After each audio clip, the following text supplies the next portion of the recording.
आलो नव्हतो. त्यानंतर आलो होतो ते आरोग्य शिक्षक विभागानं त्यांचे काही प्रमुख सगळे स्टाफाशी बोलवलं. त्यामध्ये ते आढावा बैठकीला सगळे होते. आढावा बैठक आधी घ्यायला सांगितली होती. आढावा बैठका नंतर येऊ म्हणणार सगळं तुमच्या सगळ्या आलोय पहिल्यांदा पदभार घ्या. त्यामध्ये मग त्यांनी थोडक्यात काय त्यांची परिस्थिती दाखवली काय कुठं केलं.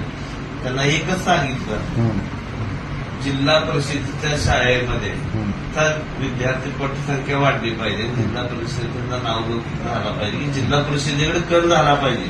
सर्वसामान्य जनतेकडे समाजामध्ये जिल्हा परिषदेच्या शाळेत आपली मुलं घालू अशा पद्धतीचा कल होण्यासाठी जे काय करायला लागते त्या उपाययोजना प्रशासन तुम्ही करणारे काम तुम्हीच होतो, आम्हीच होतो. आदरणीय जयभाऊंच्या मार्गदर्शनाखाली जयभाऊंचे अनेक कल्पना त्या बाबतीत वारंवार ग्रामविकास मंत्री म्हणून जयभाऊंची काम करायची पद्धत तुम्हा पत्रकार मंडळींनी पाहिलेली आतापर्यंतचे आठवण झालेले ग्रामविकास मंत्री आणि जयभाऊ यांच्यात फार जमीन आसमानचा फरक आहे. प्रत्येक ज्या कल्पना कोणी आणल्या त्या कल्पना अशा आज वारीची कल्पना जी वारी मागच्या वर्षी झाली ती वारी अगदी जगभर त्याची नोंद झाली. अशा पद्धतीने तशा पद्धतीचं शिक्षणामध्येही काही व्हावं हे आपण जयभाऊंच्या मार्गदर्शनाने करूया असं त्यांना सांगितलं. त्याच्याकडे असं होऊ सूचना येतील आपल्याला काही तुम्हा मंडळी नाही काय एखाद्या चांगलं सुचवत होतो की सोलापूर जिल्हा परिषदेचा उपक्रम हा इतर जिल्हा परिषदेने आदर्श स्वीकारावा असं काहीतरी काम आपण करू.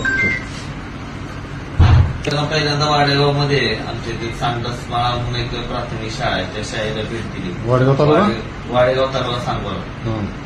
त्यामध्ये उपकेंद्र एक आहे वाडेगावमध्ये आरोग्य उपकेंद्रात एक भेट आणि त्या आंधळगावचं जे पीएससी असेल आंधळगावच्या पीएससीला भेट दिली. परंतु मी आज सरप्राईज व्हिजिट करावी अशा उद्देशानं आंधळगावला आलो होतो. परंतु वाडेगावमध्ये थांबल्यानंतर पुढे थोडीशी कल्पना मिळाल्यानंतर गेल्यानंतर परंतु आधी चांगल्या परिस्थितीत काही थोडं समज होतो. नेमकं कळेल काय आपल्याला काय